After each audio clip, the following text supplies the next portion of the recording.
Hello सुप्रभात good morning विद्यार्थी मित्रों welcome to Divine Science Academy with Pragya madam.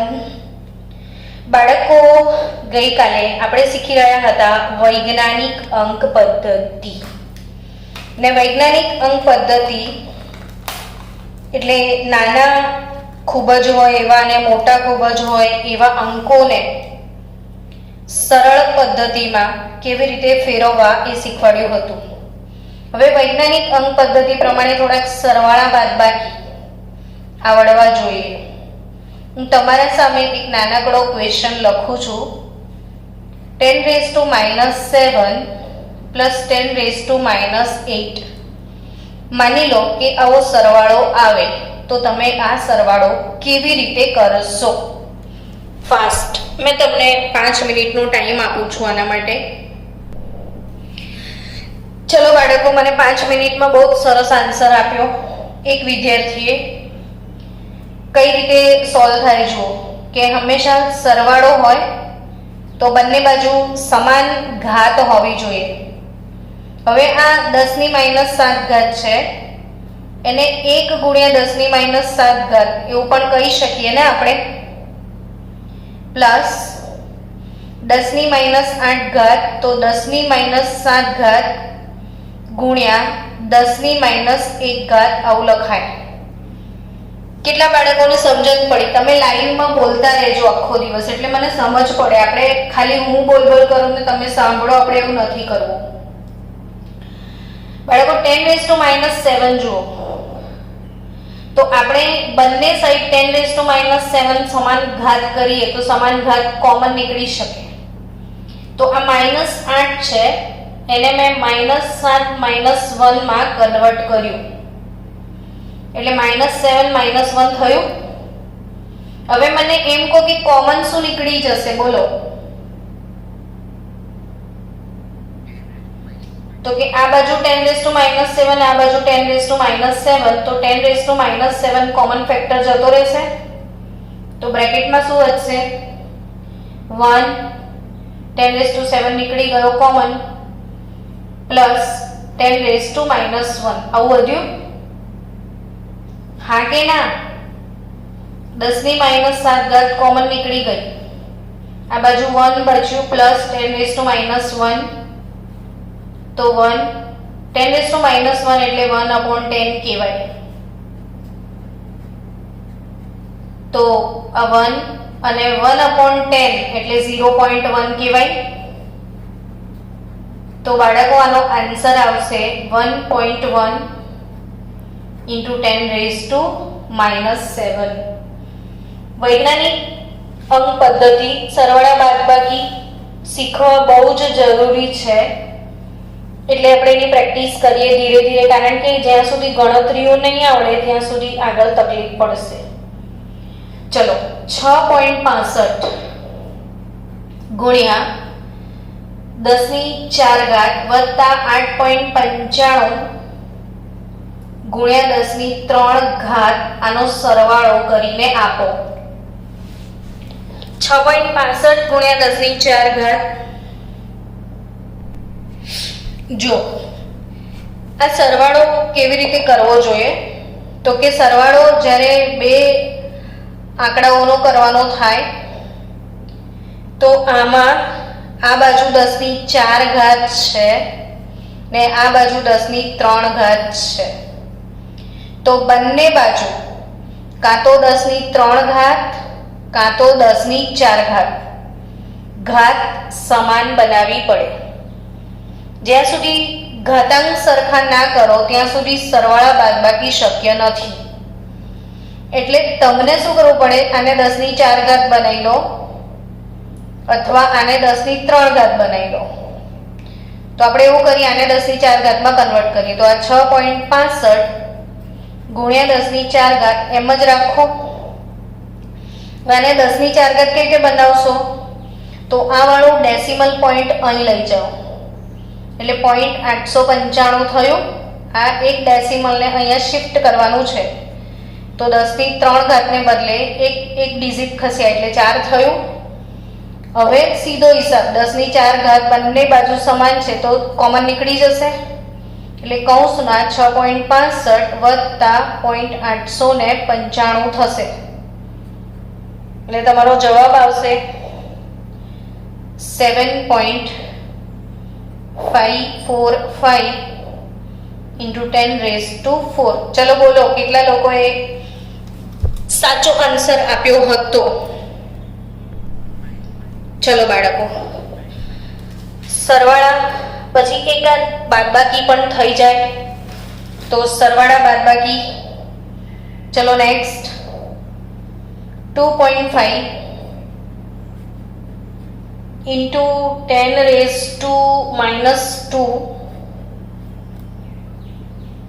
minus 4.8 into 10⁻³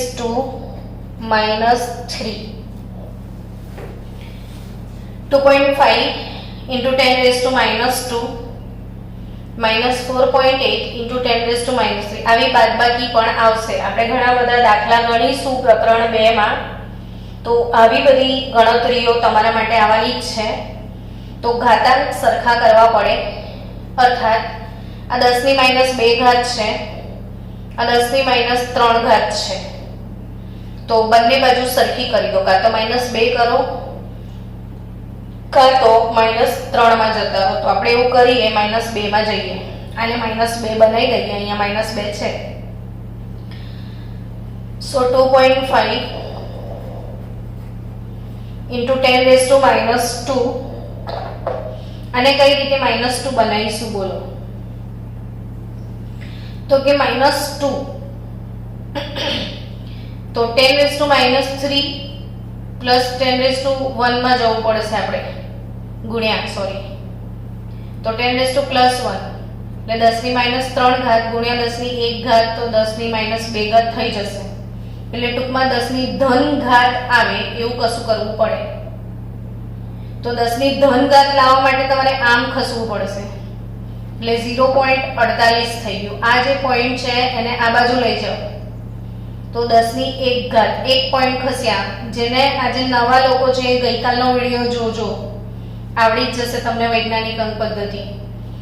તો 4.8 ને બદલે 0.48, 10⁻1 10⁻³ સો 2.5 10⁻² માઇનસ આ 0.48 10⁻². હવે બંને બાજુ -2 સમાન થઈ ગઈ, તો કૌંસમાં વધશે 2.5 minus 0.48. તો તમારો જવાબ આવશે 2.02 10⁻². કન્સેપ્ટ ક્લિયર થઈ ગયો બાળકો? જોઈ લો એકવાર હજી. તો ચલો થોડુંક આગળ વધીએ. ટેક્સ્ટબુકમાં નવી પણ એક થિયરી છે તમારે, અર્થસૂચક અંક. અર્થસૂચક અંક અથવા અર્થસૂચક સંખ્યાઓ અથવા સાર્થક અંકો, સાર્થક અંક આવી થિયરી તમને આપી છે. તો સાર્થક અંક શું છે એ સમજીએ. ચલો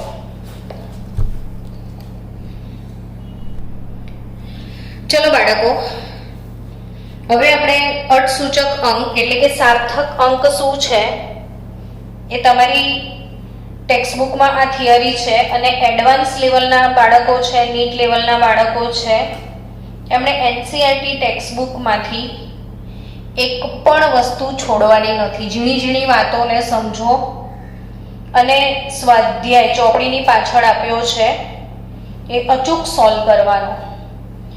વિદ્યાર્થીઓ, આપણે બે શબ્દ પહેલા સમજીએ કે એક શબ્દ છે પરિશુદ્ધિ અને બીજો શબ્દ છે ચોકસાઈ.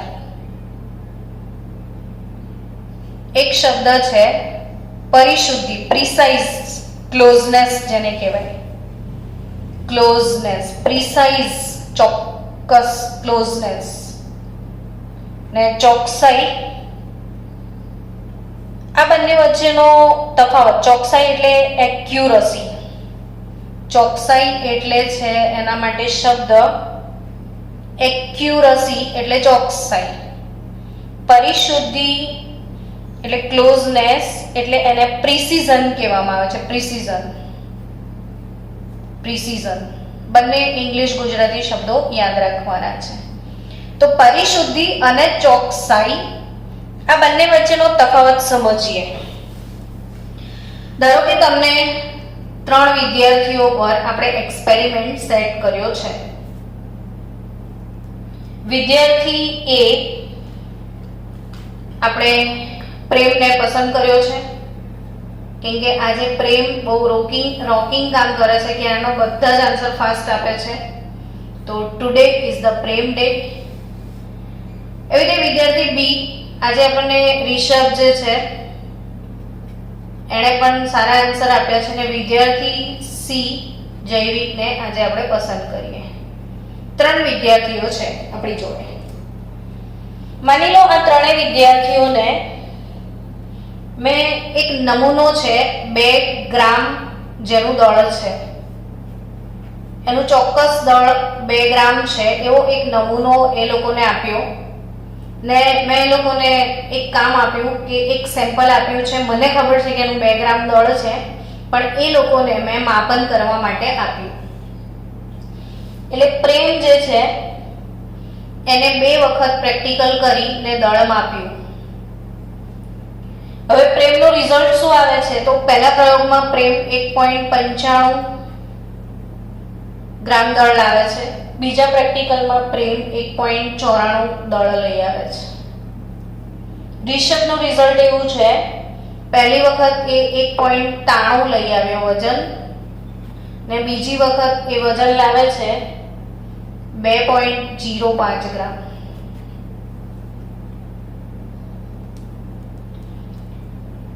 સમજી રહ્યા છો? 1.95 1.94 લઈ આવ્યો, 1.93 2.05 લાવે છે. વિદ્યાર્થી સી શું લાવે છે? એટલે જૈવિક સી વિદ્યાર્થી આપણો એ લાવે છે પહેલી વખતના પરિણામમાં 2.01 ગ્રામ, ને બીજા પરિણામમાં એ આન્સર લાવ્યો છે 1.99 ગ્રામ. હવે તમે 3 વિદ્યાર્થીઓના રિઝલ્ટ જોયા, તો બાળકો આમાં પ્રિસિઝન શું છે અને એક્યુરસી શું છે એ સમજાવો. પ્રિસિઝન એટલે પરિશુદ્ધિ, ચોકસાઈ. પ્રિસિઝન, પ્રિસાઇઝ, કેટલું પરિશુદ્ધ છે રિઝલ્ટ. તો એ કોનું પરિશુદ્ધ છે? તો કે વિદ્યાર્થી એ પ્રેમનું. કેમ પરિશુદ્ધ છે એવું કહેવાય? તો કે આ રિઝલ્ટ ખરેખર 2 ગ્રામ છે, એ 1.95 ને 1.94 સદંતર ખોટું રિઝલ્ટ લાવ્યો છે. ખાસું બધું દૂર છે યાર. 2 ગ્રામ ને તમે 1.94 ગ્રામ કેવી રીતે કહી શકો? એણે 2 વખત, પણ એનામાં સારી વસ્તુ શું છે કે એણે 2 વાર માપ્યું. તો પહેલી વાર 195 લઈ આવ્યો ને બીજી વાર 1.94, એટલે એના 2 પરિણામો વચ્ચે એક જ જથ્થાના 2 જુદા જુદા માપન વચ્ચે નજીકપણું દેખાય છે. એક જ જથ્થાના 2 જુદા જુદા માપન વચ્ચે જે ક્લોઝનેસ છે એને કહેવાય પરિશુદ્ધ. એટલે આ બંને પરિણામો પ્રેમના પરિશુદ્ધ છે, પણ ચોકસાઈ નથી. ચોક્કસ રિઝલ્ટ પ્રેમ લાવતો નથી, પણ 2 પરિણામ વચ્ચે, એક જ માપનના 2 પરિણામો વચ્ચે ક્લોઝનેસ છે, માઇનોર જ ડિફરન્સ આવે છે. એટલે આના માપન જે છે એ પરિશુદ્ધ છે, પણ માપન ચોક્કસ નથી. ચોક્કસ તો 2 ગ્રામ દળ છે. હવે રિષભની વાત કરો. રિષભને શું સીન થાય છે? તો કે 1.93 ને 2.05, એટલે 2 માપન વચ્ચે ક્લોઝનેસ જ નથી. 2 જુદા જુદા માપન વચ્ચે ક્લોઝનેસ નથી. એટલે સમજો કે એક વખત 1.93 લાવ્યો અને 2.05, એટલે એના માપવામાં કોઈ ઠેકાણા નથી, અને બંને વખતે કંઈ ને કંઈ ગોટાળા માર્યા છે. આનો મતલબ એમ થયો કે આનું જે રિઝલ્ટ છે એ પરિશુદ્ધ નથી, તો ચોક્કસ છે કે નહીં? પરિશુદ્ધ નથી પણ ચોક્કસ છે કે નહીં? તો કે ના, ચોક્કસ પણ નથી. પરિશુદ્ધ તો નથી પણ ચોક્કસ પણ નથી, કારણ કે ઘણું દૂર છે 2 ગ્રામથી. એટલે રિષભનું રિઝલ્ટ પરિશુદ્ધ બી નથી, ચોક્કસ પણ નથી. તો ત્રીજા વિદ્યાર્થીનું રિઝલ્ટ કેવું છે? તો કે જો આપણું મેઇન ગોલ 2 છે, 2 થી જરાક જ ડિફરન્સ આવ્યો છે, અહીંયા બી 2 થી જરાક જ. આ બંને વચ્ચે ક્લોઝનેસ પણ છે અને સાચું પણ છે. એટલે ત્રીજું રિઝલ્ટ પરિશુદ્ધ પણ છે અને ચોક્કસ પણ છે. તો તમને આ સમજાઈ ચૂક્યું હશે કે પરિશુદ્ધિ અને ચોકસાઈ આ બંને શું વસ્તુ છે. કે એક જ નમૂનાનું માપન 3 વિદ્યાર્થીઓ દ્વારા 2 વખત કરવામાં આવ્યું. એના પરિણામો પરથી ખબર પડી કે આ બંને ભલે 2 વાર માપ્યું પણ બંને વાર એના માપવામાં સેમ વસ્તુ એકબીજાની ક્લોઝ આવ્યા, તો પરિશુદ્ધ છે. પણ રિયલથી બહુ દૂર છે એટલે ચોક્કસ નથી. આ તો રિયલની આજુબાજુ બી ભટકતો નથી ને બંને વચ્ચે બી કોઈ ક્લોઝનેસ નથી, તો પરિશુદ્ધ બી નથી, ચોક્કસ બી નથી. ને ત્રીજા રિઝલ્ટમાં તમે જોઈ શકો છો કે 2.01 માઇનોર જ ડિફરન્સ આવે છે, 1.99. બંને રિઝલ્ટ ક્લોઝ પણ છે અને સાચા રિઝલ્ટની નજીક પણ છે. એટલે પરિશુદ્ધ પણ છે અને ચોક્કસ પણ છે. સો વિદ્યાર્થી મિત્રો, તમે સમજ્યા હશો કે પ્રાયોગિક ગણતરી શું કહેવા માંગુ છું કે કોઈ પણ ગણતરી હોય, પ્રાયોગિક ગણતરી કરેલ મૂલ્યોમાં તમે નોટબુકમાં નોટ ડાઉન કરજો કે પ્રાયોગિક ગણતરી કરેલ મૂલ્યમાં રહેલી અનિશ્ચિતતા, રહેલી શું? અનિશ્ચિતતા હોય 2 ને તમે લઈ આવો છો 1.99, તો થોડીક અનિશ્ચિતતા આવી. એ અનિશ્ચિતતાને આપણે અર્થસૂચક અંકો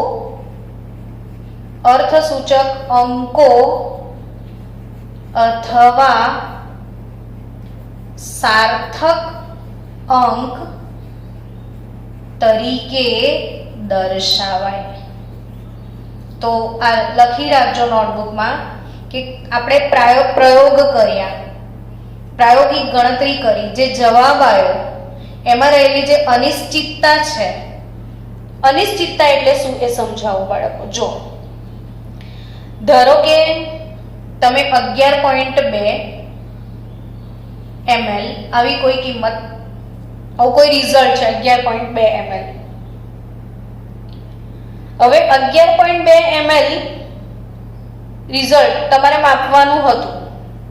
કોઈ વિદ્યાર્થી 11.1 લઈ આવ્યો યા કોઈ વિદ્યાર્થી 11.3 ml લખે છે, તો આ બંને વસ્તુમાં જુઓ કે 11 તો ફિક્સ છે, 11 માં કોઈ પ્રોબ્લેમ નથી. પાછલો ડિજિટ છે એમાં અનિશ્ચિતતા આવી, કાં તો +1 થઈ ગયું કાં તો -1 રિઝલ્ટ આવ્યું. એટલે અહીંયા 11 જે છે એ ફિક્સ છે. તમે 6 ના બાળકો કે જતા રહ્યા છો, 6 ને બધા, હા, કે 11 જે છે એ ફિક્સ છે, 11 નિશ્ચિત છે. 11 કેવો અંક કહેવાય? નિશ્ચિત. એ બદલાતો નથી તમારો, બદલાય છે તો આ પાછળનો ડિજિટ જેને કહેવાય અનિશ્ચિત. એટલે આમાં અનિશ્ચિતતા કેટલી આવે છે? તો +or -1 જેટલી આવે છે. કાં તો 1 ઇન્ક્રીઝ થઈ જાય છે કાં તો 1 ડિક્રીઝ થઈ જાય છે. આમ એની વ્યાખ્યા કઈ રીતે આપી શકાય? તો કે કોઈ પણ સંખ્યામાં કોઈ પણ સંખ્યામાં કુલ અંકો, કોઈ પણ સંખ્યામાં કુલ અંકો કે જેમાં છેલ્લો અંક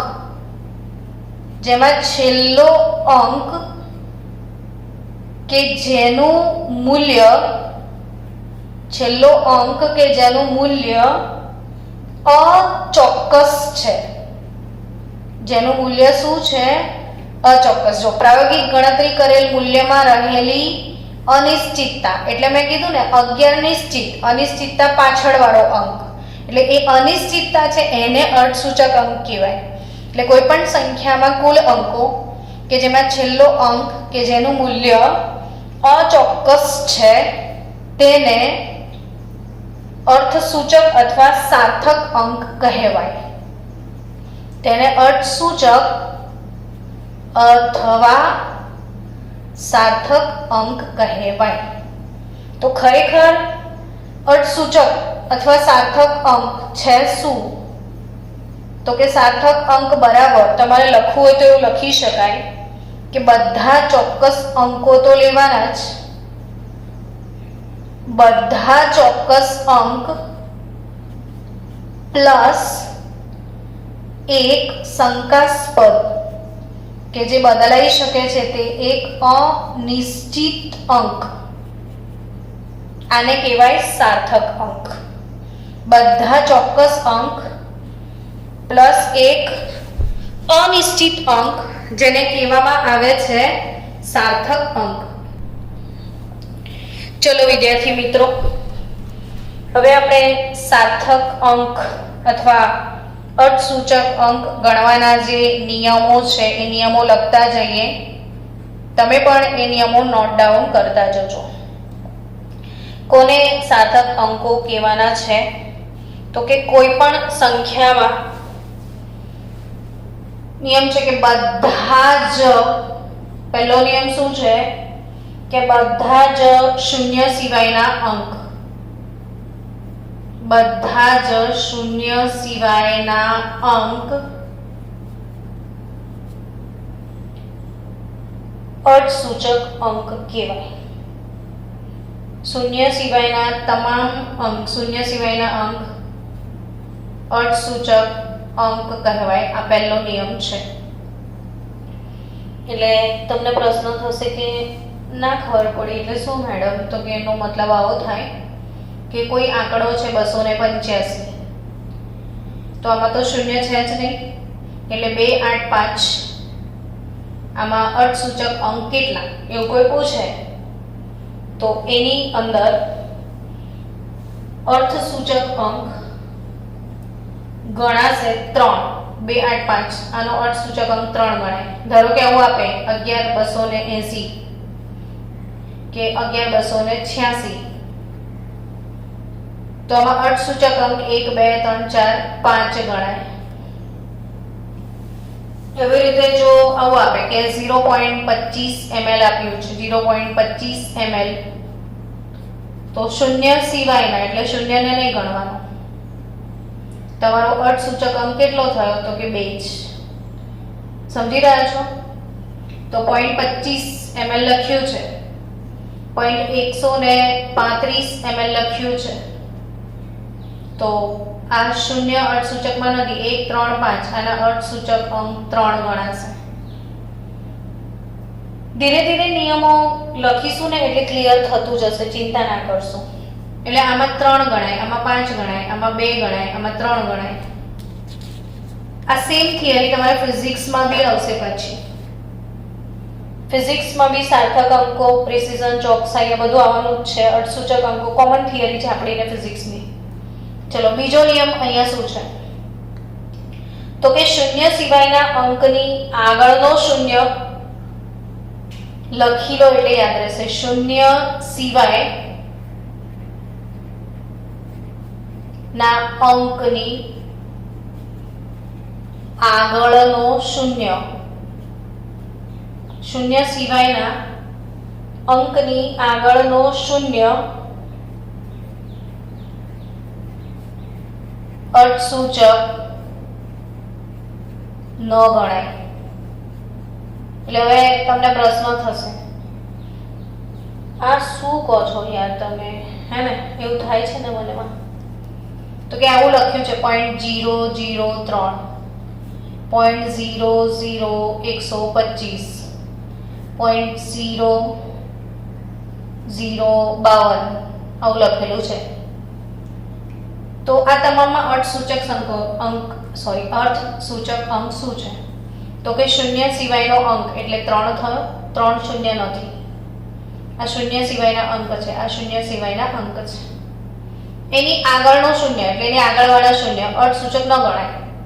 એટલે હવે 0.003 લખ્યું છે તો એમાં અર્થસૂચક અંક કેટલા? તો એક જ, આ 3 એકલો જ. 0.00 આવું લખ્યું છે તો આનો અર્થસૂચક અંક આમાં 3 થશે, 1 2 ને 5. આમાં અર્થસૂચક અંક 0.0052 તો અર્થસૂચક અંક ફક્ત 2, 5 અને 2. સમજી રહ્યા છો ને? ચલો ત્રીજો નિયમ. વિડિયો થોડો રિવાઇઝ કરીને ધીરે ધીરે જોશો તો આવડી જશે. ત્રીજો નિયમ એમ કહે છે કે શૂન્ય સિવાયના 2 અંકોની વચ્ચેના શૂન્યો અર્થસૂચક અંક કહેવાય. શૂન્ય સિવાયના 2 અંક હોય, એ 2 અંક વચ્ચેના અંક,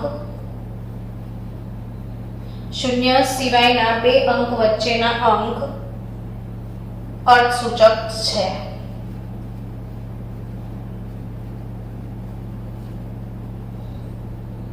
ફોર એક્ઝામ્પલ જો આવું કંઈક આવી ગયું 2.005, 1.00025, 3.00009, તો હવે અર્થસૂચક અંક કેટલા ગણવાના? તો કે જો શૂન્ય સિવાયના 2 અંક એટલે શૂન્ય સિવાયનો અંક અહીંયા 2 અને અહીંયા 5, શૂન્ય સિવાયના 2 અંક 2 અને 5 વચ્ચેના અંક અર્થસૂચક અંક ગણાય.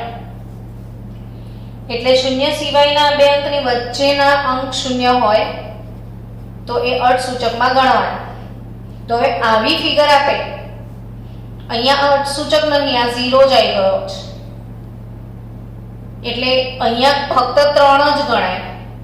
પણ આવું હોય, બંને બાજુ અર્થસૂચક આપેલા હોય તો વચ્ચેના શૂન્યને અર્થસૂચક અંક ગણવાના તમારે. તો આ ફિગરમાં કુલ અર્થસૂચક 1 2 3 ને 4 ગણાય. આ ટાઈપની ફિગરમાં અર્થસૂચક અંકો કેટલા? તો કે 1 2 3 4 5 ગણાશે. આમાં અર્થસૂચક અંક કેટલા? તો કે 1 2 3 4 5 6 ગણાશે. નિયમ સમજાય એવો છે. ચોથો નિયમ. ચોથો નિયમ એમ કહે છે કે જમણી બાજુના છેડા પર શૂન્ય હોય તો શું? જમણી બાજુના છેડા પર શૂન્ય હોય તો શું?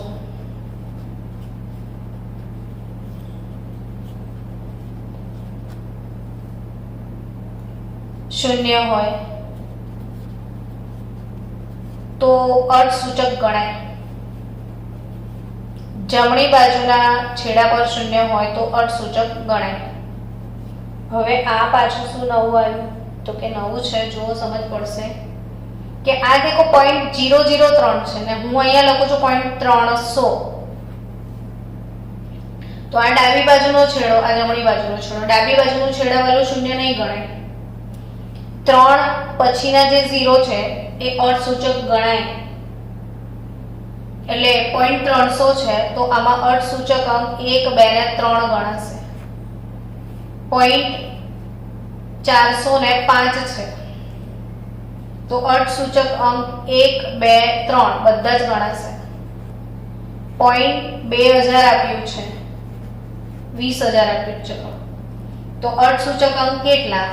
તો કે 1 2 3 4 5. સમજાયું તમને?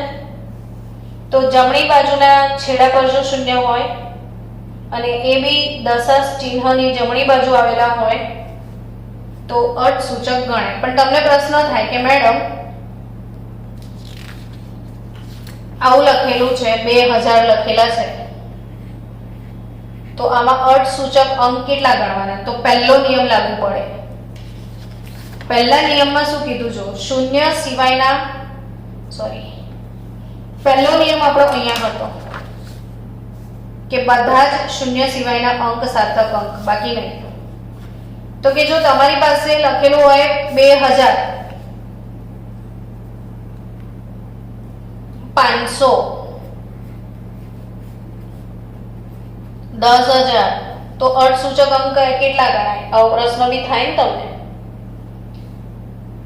તો આમાં 2000 માં ફક્ત એક જ અર્થસૂચક ગણાય. શૂન્ય સિવાયના અંક અર્થસૂચક ગણવાના. આમાં ફક્ત એક જ અર્થસૂચક, 5 એકલો જ અર્થસૂચક. આમાં ફક્ત એક જ અર્થસૂચક અંક ગણાય. સમજી રહ્યા છો? સો બચ્ચાઓ, અર્થસૂચક અંકના નિયમો સહેલા છે, કશું કઈ ખાસ ટફ છે નહીં.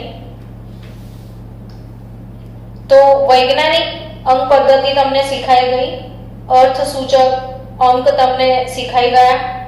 તો અર્થસૂચક અંકના આ નિયમો આટલા જ છે. હવે એ નિયમોને ધ્યાનમાં રાખીને ટેક્સ્ટબુકની અંદર સ્વાધ્યાયમાં પ્રશ્ન આપેલો છે, એ કાલે સોલ્વ કરી નાખજો. 1.18 નીચેનાને વૈજ્ઞાનિક સંકેતમાં દર્શાવો. એના પછીનો પ્રશ્ન છે નીચેનામાં અર્થસૂચક અંક કેટલા છે એ ગણો. તો આ ગણીને આપજો 1.19 નો જવાબ. હવે 1.19 પછી તમારે મને આ પ્રશ્ન 1.15 વાળો સોલ્વ કરીને આપવાનો છે. 1.15 પછી 1.20 તમારે સોલ્વ કરીને આપવાનો છે. તો જેમ જેમ એક્સરસાઇઝના અમુક ક્વેશ્ચન થતા જાય તેમ તેમ તમે સોલ્વ કરતા જાઓ તો તમને સમજણ પડે, મજા આવે કે ભાઈ આ શું છે. તો આવતીકાલે આપણે મળીશું નેક્સ્ટ લેક્ચરમાં. ત્યાં સુધી તમે એક્ઝાપેટા ટેરા ગીગા મેગા વાળી કવિતા મોડે કરીને આવજો.